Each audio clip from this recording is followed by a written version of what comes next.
Bonjour à toutes et à tous, bienvenue chez Ophi Invest AM pour notre dernière vidéo hebdo de l'année avant de recommencer pour 2026.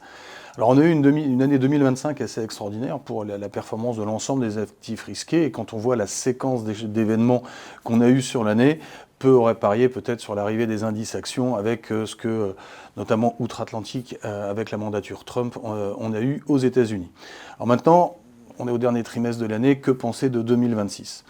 D'abord, du côté des banques centrales. La Fed vient de baisser une troisième fois ses taux sur l'année. On est sur une économie américaine qu'on peut imaginer pour 2026, progressivement au ralentissement, mais sans vraiment d'inquiétude profonde. Une inflation qui semble vouloir ralentir, mais on est encore dans des chiffres qui sont, je dirais, perturbés par le fameux shutdown, l'arrêt des administrations américaines. Mais en l'état actuel, en tout cas, une réserve fédérale qui devrait se mettre quelques mois en pause avant d'observer un peu plus avant les évolutions sur une croissance qui ralentit et une inflation qui semble vouloir ne pas trop accélérer. Et on envisage pour notre part chez Ophi Invest AM qu'on aurait une à deux baisses de taux d'intérêt supplémentaires dans les trimestres à venir outre-Atlantique.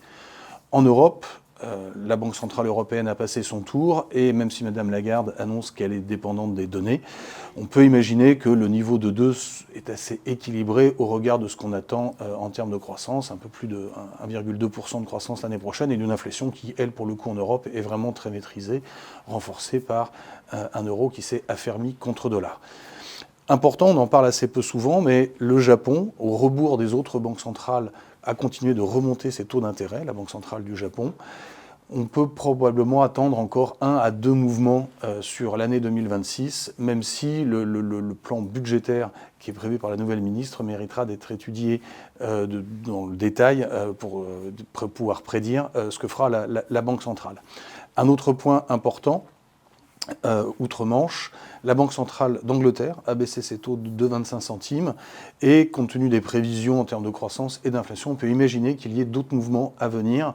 Ça peut donc pouvoir être un peu plus positif pour les taux anglais, même si le Conseil de politique monétaire anglais est assez divisé.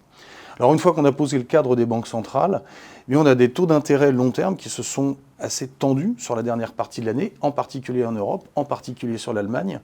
On est principalement sur des phénomènes plutôt techniques, des phénomènes d'offre et de demande, plutôt que des raisons macroéconomiques, compte tenu de ce que je viens de dire. On a la réforme des fonds de pension hollandais qui démarre au 1er janvier 2026, qui provoque des ajustements. On a un gros volume d'émissions, puisque, on le sait maintenant, le prêt à l'Ukraine ne sera pas gagé sur les avoirs russes, mais sera un emprunt sec. Donc c'est à nouveau plusieurs dizaines de milliards qui vont devoir être empruntés.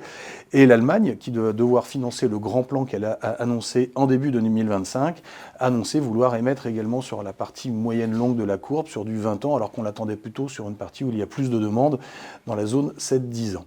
On a donc eu une tension sur les taux d'intérêt allemands, et au global qui se sont complètement désenchéris sur l'année d'ailleurs 2025.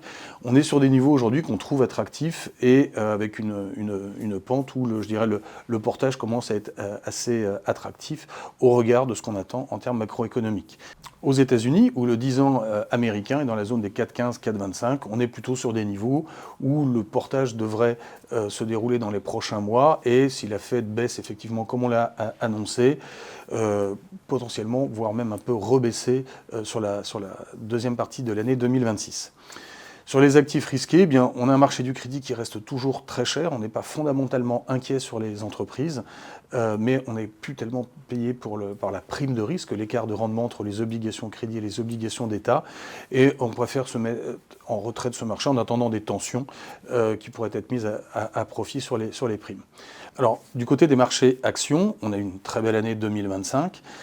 Pour 2026, on a des prévisions de bénéfices aujourd'hui à 2 chiffres, de part et d'autre de l'Atlantique. Alors même si on est chroniquement déçu parce qu'on a des révisions à la baisse de ces bénéfices, c'était le cas en Europe, on devrait terminer à 0 après avoir prévu près de 7% en début 2025.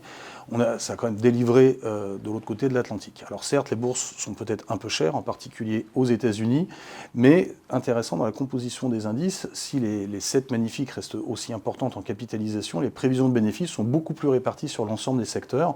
On peut donc imaginer qu'avec une croissance qui ralentit mais sans catastrophe, une banque centrale qui ajuste le tir, on puisse avoir des marchés actions qui vont sans doute rester chers, hors accident bien sûr, et devraient offrir des performances assez positives sur 2026 aux États-Unis, mais également en Europe avec le déploiement du plan européen et du plan allemand, dont il faudra bien suivre le déploiement.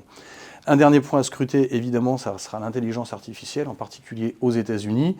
Et si cette année encore, et dans le dernier trimestre encore, les grosses entreprises font des réels bénéfices, avec du vrai argent, je dirais, l'ensemble des investissements prévus pour 2026 reste très important. Ils sont financés par des cash flows qui viennent d'activités assez rentables. On n'est pas sur une bulle où il n'y aurait que de la dette face à des projections. Là, on est vraiment sur de l'investissement. Néanmoins, il faudra surveiller l'utilisation qui sera faite de cette offre d'IA qui est de plus en plus importante au cours de l'année 2026 et effectivement sur un marché qui nous semble assez cher. Mais 2026 nous dira peut-être si c'était justifié ou non. Je vous remercie par avance pour votre attention. Je vous souhaite d'excellentes fêtes de fin d'année et je vous retrouve avec plaisir en 2026 chez OFI Invest AM pour notre point hebdomadaire de marché.